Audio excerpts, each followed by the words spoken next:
kids. We came up with this theme called the abundant universe, an opportunity for us as a community to anchor ourselves in the true nature of life, which is abundance. Now I know that it can seem at times as though there's lack going on, there's not enough. But we believe that our teaching at its very core calls us to living a life on a daily basis that reminds us of the true nature of the abundance that's flowing through us. That we can live a life where our very attitude towards everything is that I can do it, there'll be enough, there is enough. I live in this abundant universe, and I may not know exactly how the good that I'm seeking shall flow to me, but I'm going to align myself with it right now proactively. Versus that place that we can get into where we can fall into a pattern of fear that there won't be enough, or even talking about with other people that there's not enough, and becoming and feeling like a victim of our perceived not enoughness in the world. But that our teaching and the God that we believe in already has provided all that is necessary for us to thrive. And what we have to do is become aligned with it versus getting out of alignment with it. And when we get out of alignment with it, that's when we begin to tell ourselves these horrible stories of lack. So we have talked about the nature of abundance. Our founder, Ernest Holmes, talked about abundance in a very prolific manner. At the same time, he cautioned us to be aware that our teaching is not or meant to be a get-rich-quick scheme. It's not meant to be I just think a happy thought today and all my abundance shall flow tomorrow. Most of us have to have a perceived practice of reattuning ourselves every day. Just like the TV, when you want to watch whatever TV you want to watch, channel you want to watch on TV, you've got to take the clicker and put it on that channel. Or else you don't get to sit around and say, why isn't it on the channel I want it to be on? I'm so frustrated. You've got to do something about it, right? And so that's our lives in a nutshell. Okay, I'm out. Bye. No, I'm just kidding. No, I have a lot more to say. Never mind.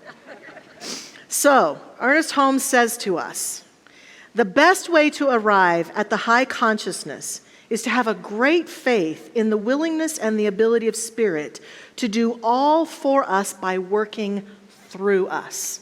That's my favorite part about this teaching. It does its great work for us by doing it through us. We provide the vessel, we provide the container through which this life can flow, and therefore we are accountable for creating the container of mind, the container of heart, the container of expansiveness that we choose to live from. And so he goes on to say, we must believe in the inherent goodness and all powerfulness of the Spirit.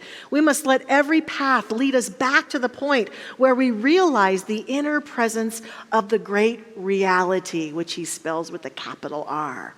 There, through the door of our own thought, we enter into the universal consciousness, into a complete realization of life and truth, of love and beauty. So in our series, we've been talking about 4 building blocks. That's 8, so this is 4 building blocks. We started out with gratitude in our first week.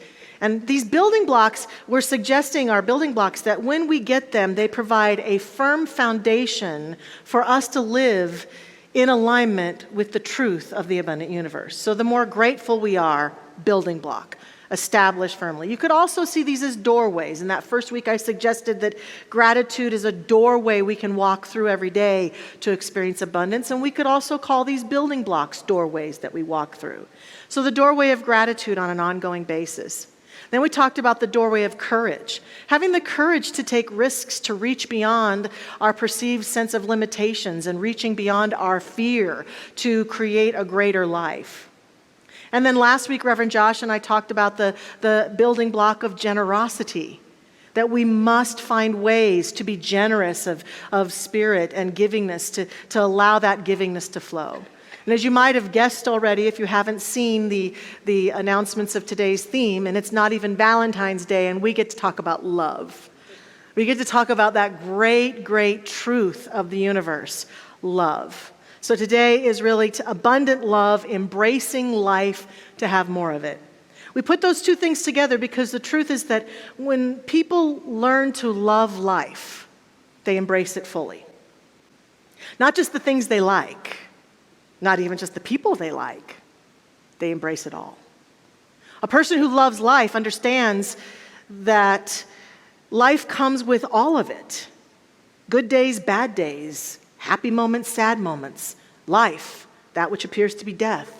It comes with the change and transition of the seasons of life. And to embrace it all and love it all makes one an expansive, big presence. To be in resistance of it is like resisting the changing of the seasons. You can do it. It's not a lot of fun, but it's going to happen anyway. And by resisting it, we become smaller and we live a smaller life. And we aren't expansive and we aren't fully alive. And I will say that this law that seeks expression through us, the law of attraction, then only can magnetize to it the degree of our smallness because of what we said a few minutes ago, that it can only do for us what it can do through us. So the more that we can be fully present to the all of it, the more we learn to love the all of it, the more we create and live an abundant life. This is what we're being called to do. And it's through this beautiful foundation of love, seeking to love everything and everyone. It's a big call. I know it. I get it. But it is who we are. And we can do that. And I know that's who we are because there's so much in the world about children and their powerful capacity just to love.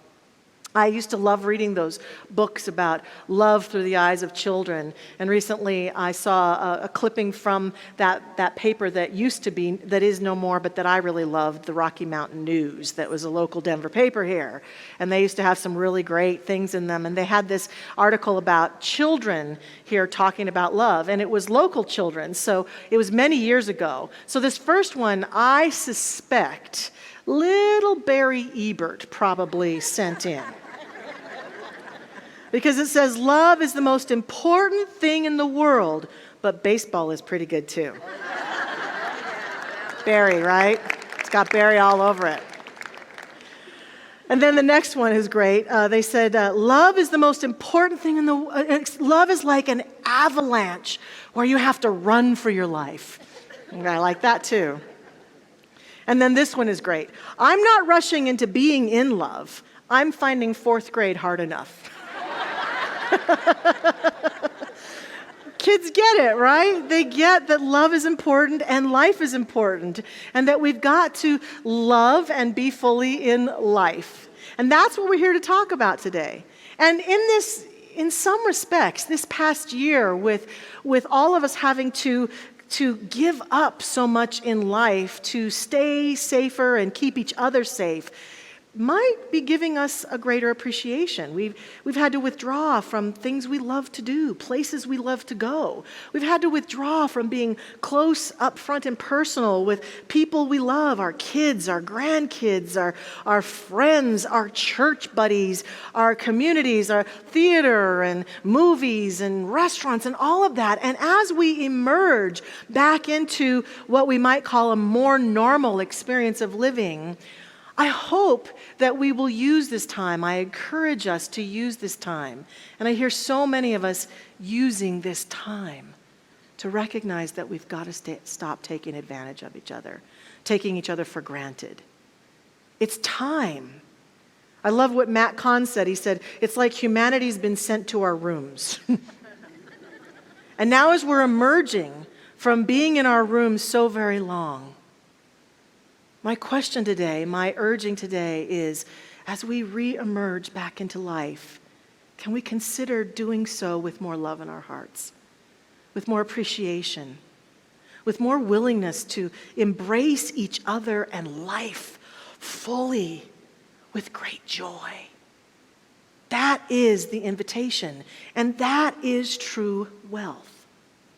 Wealth is appreciating and loving life. And the more we do that, the more we are attractive to the good that is flowing freely and effortlessly. Love is like yeast unto our experience, unto our lives. And when we court it, when we choose it, when we own it, when we claim it, we then find our entire life rising and rising and rising. Around here, we call Jesus the great master teacher. Yeshua, the great master teacher. And we call him that for a lot of reasons. But he had a lot to say to people about love as he wandered through the desert and spoke with people in cities and towns and out and about. And one of the main things that I love about the teachings of Jesus is that he claimed and owned that he was bringing a new covenant to humanity. And that covenant, that new covenant, you know what it was? It was love. It was the love that God is. It was the call to humanity to wake up and set aside some of the old thinking, the old ideas that were in the Old Testament, literally, of this angry God who was not so happy with humanity, and instead begin to choose to embrace a new evolutionary step, that God was actually love, and that God loved all, and that the kingdom of heaven is at hand. It's not some far off place, and that kingdom is available to the degree that we love. He urged people to love their enemies. An enemy is someone that we may have perceived we are separate from through our sense of hurt or betrayal or criticism of them. And he urged us all to love our enemy.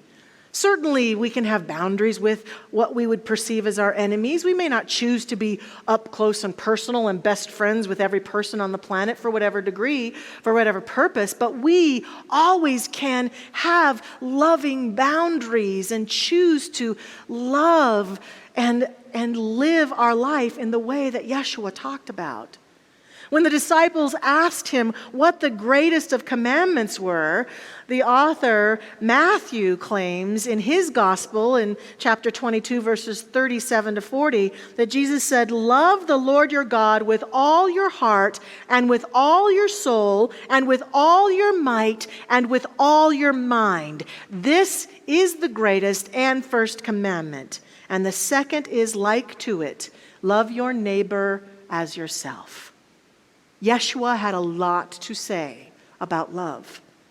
And it has withstood the test of time because I think it's the deep truth that is calling to each one of us. That deep truth is always embrace more of life by loving more of life. How much more can I love? How many more beings can I love today? How much more of this beautiful experience of life that I have stepped into, whether it's by choice or by accident, how much more of it can I love and embrace and lift up? And in doing so, I experience the greatest abundance there is, the fullness of life that is in alignment with the divine. So how do we begin to do that? We have to learn to choose to simply love life. And one of the greatest ways we do that is by speaking lovingly, thinking lovingly, acting lovingly, living in love and as love, encountering that divine love that is the truth in our soul. Every great faith tradition, every philosopher, every great thinker and teacher on this planet would look at any group of people they were in front of and would likely say, if they are in alignment with the highest ideas possible, God is love. And to experience that love is to experience the divine. To live it out is to live from and as the divine. And the more of us that do that, the greater love shall burst forth on this planet. And the things that you and I claim that we want so much and we want so fiercely, peace amongst each other, support amongst each other, the things that we want to see be birthed on this planet are birthed to the degree that each one of us becomes the living embodiment of that kind of love.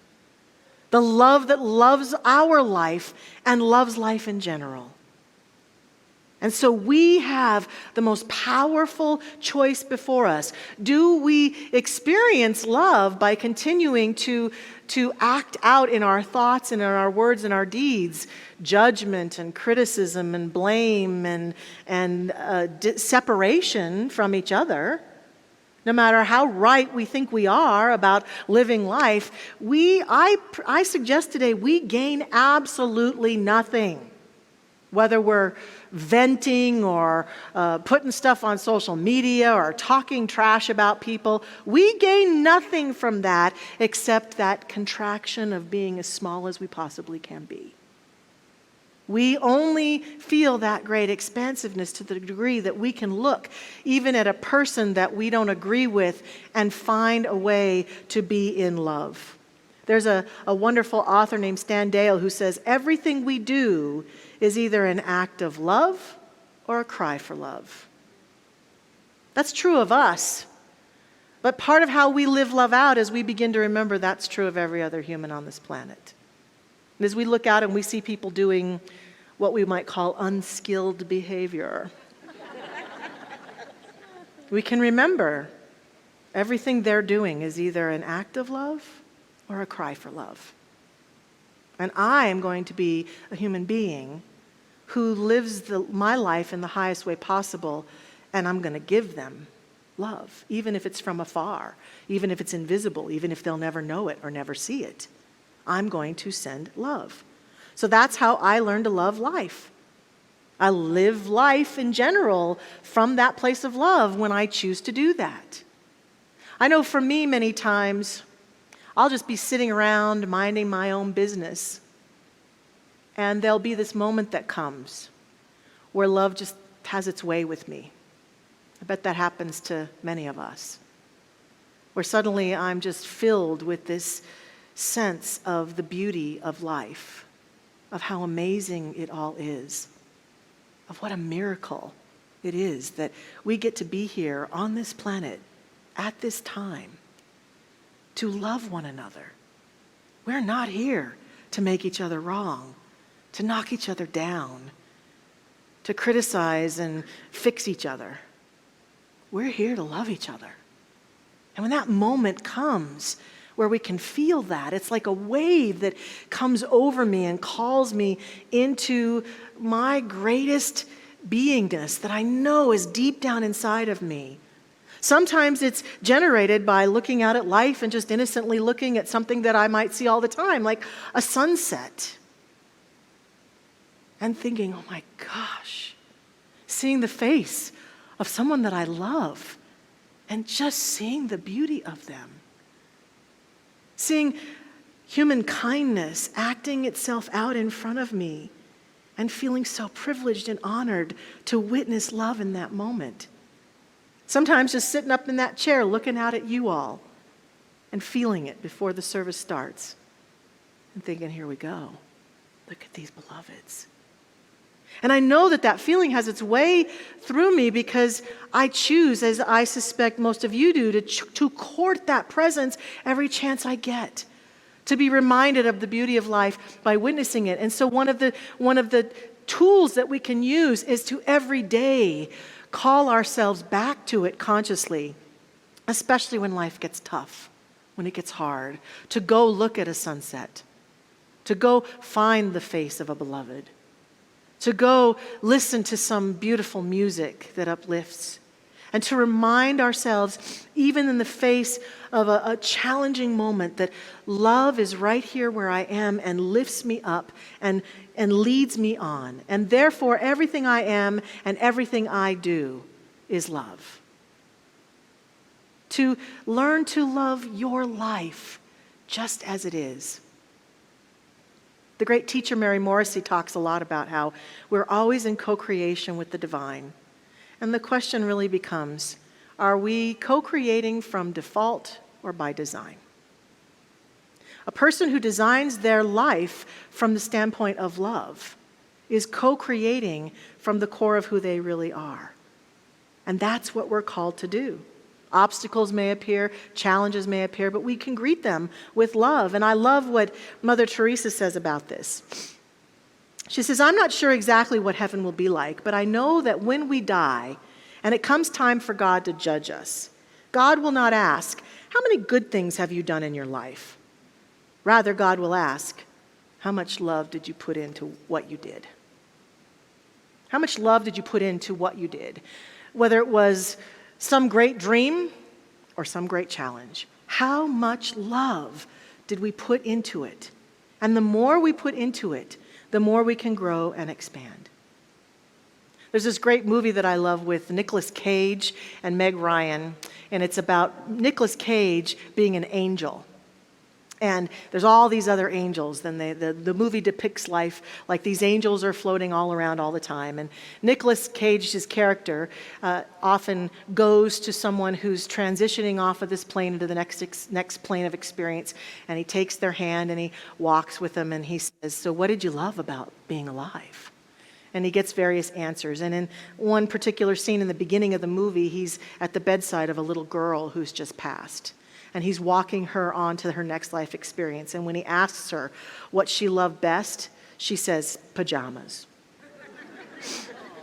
I thought that's probably what a lot of us would say right now after the pandemic, right? Loose pants and pajamas, love them best. But if I were to ask all of us right now, what are some of the things we love best about life, how long would it take for you to get to, I loved being me? I love being me. Getting there, and Jeanette says, good, I love hearing that. Because truly, a lot of what I see and experience in my life is what Jennifer sang in that song earlier, and what I love how Byron Katie talks, that the truth is, as we look out into the world and we see other people, we don't really ever know another person, truly, right? All we know is what we've projected onto that other person. And where is the source of our projections? Right here. We are the source of our projections. And so we look out into the world and we judge, or we make right, or we make wrong, or we say yes, or we say no, we have our opinion, blah, blah, blah, blah, blah. But what we get to realize is every single one of our opinions about other people is a reflection of us. And the degree to which our opinions are negative and judgmental and resentful, that's the degree to which we have toxic thinking going on inside of us. And I would say and suggest today the degree to which we don't love ourselves, that we are not loving and accepting ourselves.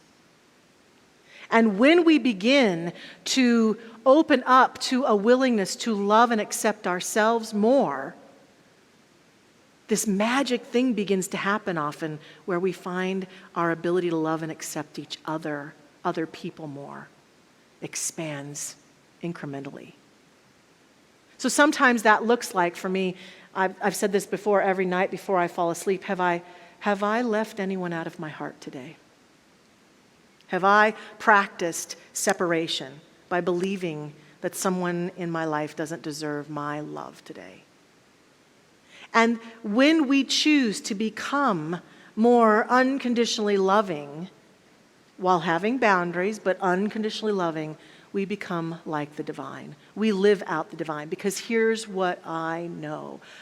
For God so loved this universe that it chose and said yes to you and I, existing and living and expressing ourselves as the unique being that we are. God, the living presence, has never once doubted its brilliance in letting you or I come into being.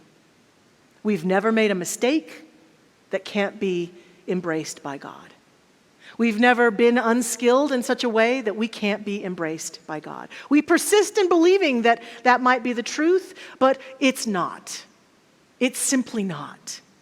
And the degree to which we accept that about ourselves and accept that about all other beings, to that degree, then we experience the kingdom of heaven here on earth. Right here, right now, in that moment that we allow love to have its way through us. Rumi, the great poet, says to us, let yourself be drawn by the strange pull of what you love. It will not lead you astray. And so we allow ourselves to be drawn. And not only do we allow ourselves to be drawn by this love, what begins to happen is the love that we then claim for ourselves and begin to experience, we want for every other person on this planet. We want for people to come alive into the love, to embrace their life fully, to live out the life that they would like to live. And so we allow this to happen, and every time we see it, we call it forth. Look how alive that person is. Last night I learned of the passing yesterday of one of our members, a beautiful lady named Beth Holt passed away. Her husband, Bob, worked on our foundation, our Mile High Foundation, for many years. And she was ill, and she passed away suddenly. And when I texted Jennifer Burnett to say, I'm going to acknowledge Beth's passing tomorrow, Jennifer texted back exactly my first words about Beth. She was so full of life. She loved life and lived life to the max. High energy, beautiful woman who just lived and laughed and enjoyed life to its fullest. And I thought, what a brilliant embodiment of the invitation upon us today. Living life this week, going forth, what will it take for me to live it out fully in love is what I'm inviting us to ask ourselves. To take opportunities throughout our life this week and see where we're tempted to step back and not be loving in our thoughts and our words towards ourselves or anyone else, and ask ourselves, what might it be if I chose to lean forward into love? And every night before we go to bed this week, asking ourselves, is there anyone I've put out of my heart today? And if so, can I just send love? Even if I disagree with them, can I just send love? These things, these actions, simple but profound, lead us forward into love and embracing the fullness of life.